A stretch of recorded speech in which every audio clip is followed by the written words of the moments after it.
Steelers are 2-1 and sit atop of the AFC North. If the season ended today, they'd be the AFC's 2 seed. So what do we talk about now? Big Deke news. Like I said, things are kind of chill on the Steelers front right now. We're 2-1, leading the division. The offense is looking better, and the Fire Canada chants have died down at least for this week. So, what's there to discuss? How about some fake trades? So someone on the podcast yesterday suggested a Patrick Surtain trade for the Steelers. And I just thought it was pie in the sky fan speak. There was no way the Broncos were actually ever going to make Patrick Surtain available, not now or anytime in the future. But after a quick Google search, that doesn't appear to be the case. Not only do you have Surtain's father express his discontent with his son's situation in Denver, but you also got a ton of Denver publications saying everyone on the team should be available and it's time to rebuild, and Surtain would probably be the guy bringing back the biggest haul and could help recoup some of those first-round picks that Denver lost in the Russell Wilson trade. For the Steelers, on the surface, this would be a no-brainer move. If Surtain actually became available, we better be on the phones because our secondary has been lacking a little bit in 2023 thus far. You'd be getting a top 5 to 6 bona fide lockdown corner, still in his prime, still on a rookie deal.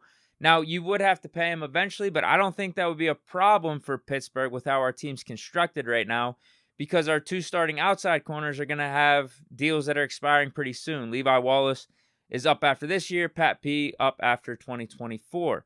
So you mean to tell me you'd be able to pair PS2 with JPJ and not have to worry about an outside corner pickup for the next 5 to 6 years? Sign me up. Now, there's got to be a catch, right? And yeah, that catch would be what is the cost in doing business with Denver and bringing Surtain over here. So I read a Broncos blog site called Predominantly Orange that put together 3 trade packages that they think would make sense for Denver if they were to trade Surtain, and I'm wondering if it would be a little too steep for us after I looked over these 3 deals. First, they had one with the Lions where Detroit gave up 2 first-round picks and a third round, and then the Lions got Surtain. Another one with the Texans where the Texans gave up Derek Stingley, a guy that they took in the top 5 just a couple years ago. A 2024 first-round pick, and then a 2025 second-round pick. And then the last one, the Bears give up cornerback Jalen Johnson, a first-rounder, and then also a 2024 second-rounder. I was hoping initially we could just toss them a first and a third, call it a deal, but after seeing these proposals, it probably would take more. I guess we could toss in Levi Wallace as a current player, like how Derek Stingley was included in the Texans deal and Jalen Johnson is in the Bears deal here. We could sell him that Levi's having a good 2023 thus far, based off the stats, right? 2 interceptions, 4 pass deflections. But I wonder, because Levi Wallace is 28, he's a little bit older, I wonder if Denver would even be interested, especially if they would be trying to start a rebuild with offloading some of their talent. First, second, and Levi Wallace, would that get it done? I would be willing to do that if I was the Steelers. It'd be a 2024 first, do a 2025 second, because I don't want to give all of our 2024 picks up, and then Levi Wallace. I'd do that, but I'm having doubts that Denver would, because the dude brought up Jalen Ramsey in the past, and I think the Rams, didn't they have to give up 2 first-rounders for Ramsey whenever Ramsey was on the Jaguars? And yeah, I think Ramsey was older and he already had his big deal in place. So if it was 2 first-rounders for Ramsey, it's probably going to be at least that for Surtain. Do I ultimately think this happens? No, because I think Pittsburgh typically values the guys we bring in via free agency or through the draft and likes seeing how everything plays out. So with their cornerback room, I think they like it with Levi Wallace, JPJ, and Pat P, and want to see it through fruition in 2023. So outside of an injury,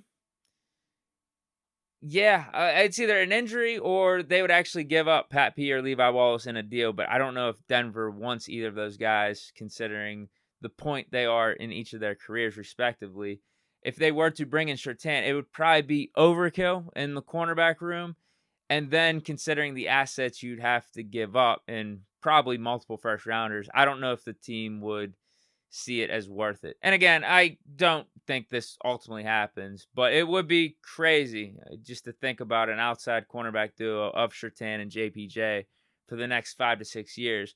I will say this, keep tabs on this situation, because if the Broncos keep losing, Sean Payton didn't draft Surtain, so he doesn't have the closest of ties to him, and he would get the biggest haul for the Broncos if they are looking to rebuild.